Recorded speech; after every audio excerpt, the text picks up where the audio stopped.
Alrighty, sorry, but we're switching to videos because internet sucks. So, anywho, yesterday we talked about work. Specifically, we talked about the fact that if we have a gas, and that was specifically what we had in our mind, a gas that was in a cylinder like this,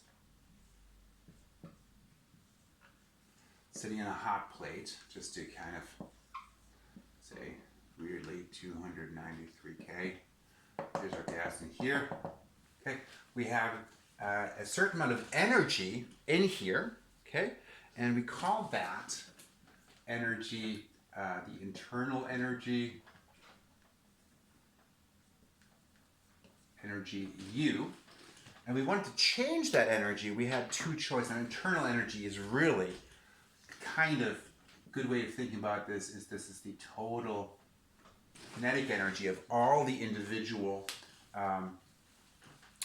gas particles in here. That we had two ways of getting energy into the system, or actually out of the system as well. Okay, but that there could be work done, and that comes back to the idea of, oh, okay, we have a change of kinetic energy that's caused by work. Okay, and we said, okay, well, delta K in this case becomes delta U. And we said the work really could be microscopic in the form of collisions of atoms acting on each other and exerting energy. And that microscopic work we called heat, or Q. And my markers aren't that great either, sorry. Q, so there we go, that's better. Delta U could be caused by microscopic work or heat, or it could be macroscopic work, which we just call work in this case.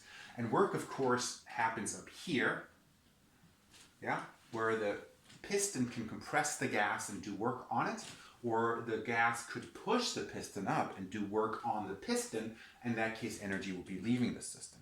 Okay, good. So we have this situation here, and then heat transfer. Heat could be transferred mostly here, but of course also on the sides. You could also have this gas piston and hot air and cold air, whatever, around it, and there could also be a transfer of energy there, and that would be heat.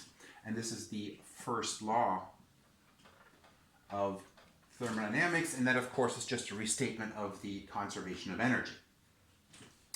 At the end of class yesterday, we talked about the fact that we can find the total internal energy of a monatomic gas, okay? And specifically, we said that energy is equal to 3/2 nRT. There we go. And looking at this equation, that's cool. This is for a monatomic gas, and it's related, of course, to the fact that the internal energy is just the total kinetic energy of the individual particles. And we can get this equation from the equation for the kinetic energy of an average of one of the gas particles. Now, and those of you who have taken AP chemistry or are taking it now might be recognizing something here. The combination we have here of nRT, okay, that's of course reminding us of the ideal gas law. Okay, I'll introduce that here and say, okay, well, it's true that PV for a gas, for an ideal gas, is equal to nRT. Okay? And we actually studied this, okay, in the lab that is due today, which is Boyle's law. Due today, I think most of you already turned it in, but anyway, if you need more time, that's okay. But we did do a lab on this where we looked at the pressure in a syringe of air, dependent on volume. Okay? And we found that indeed this law holds at a constant temperature. That's, of course, P1 V1 is equal to P2 V2 at constant temperature, right? Because N is the number of moles, R is the ideal gas constant, T is the temperature. If the temperature stays the same, that means PV is constant, okay?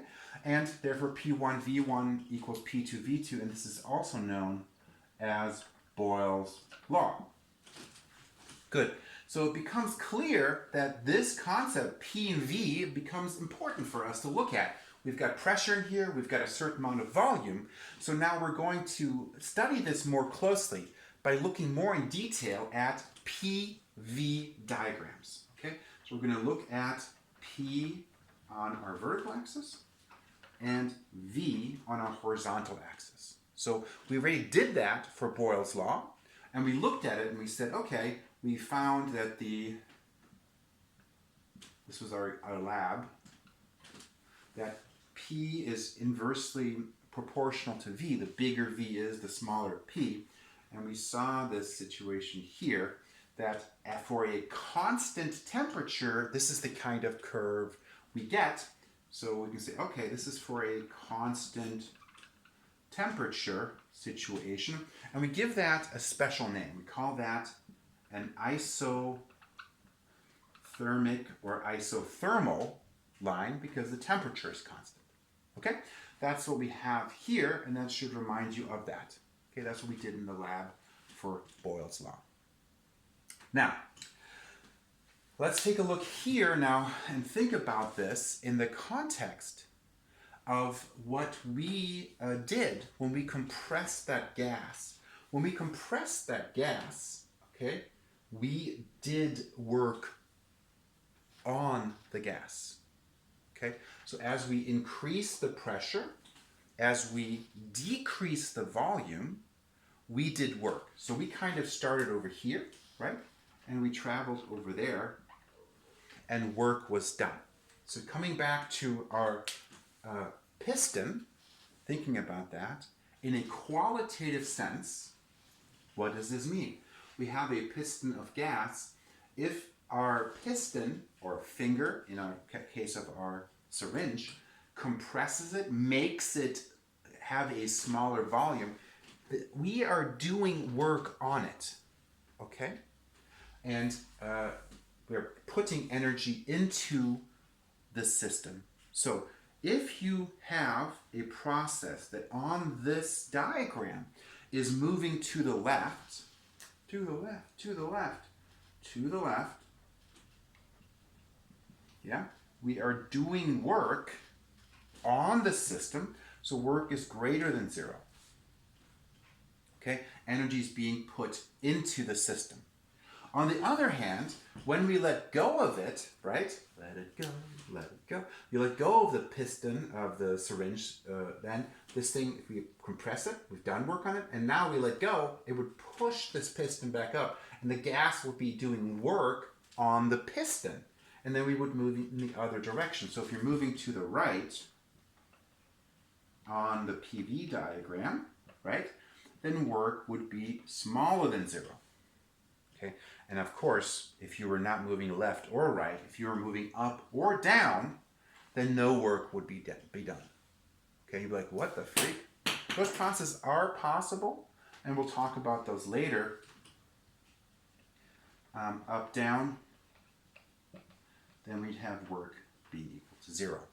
Okay, basic introduction of this idea, and I introduced an isothermal process and how on the diagram we can use the direction of motion on the PV diagram to the right or to the left, up or down, to see the sign of the work that's being done, whether it's positive, negative, or zero, based on which direction we're moving.